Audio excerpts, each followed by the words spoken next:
Welcome to ZZZ TV.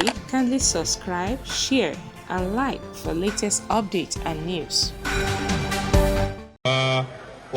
الله أكبر لا إله إلا الله والله أكبر الله أكبر ولله الحمد الله أكبر الله أكبر الله أكبر لا إله إلا الله والله أكبر الله أكبر ولله الحمد الله أكبر كبيرا والحمد لله كثيرا وسبحان الله بكرة وأصيلا لا إله إلا الله وحده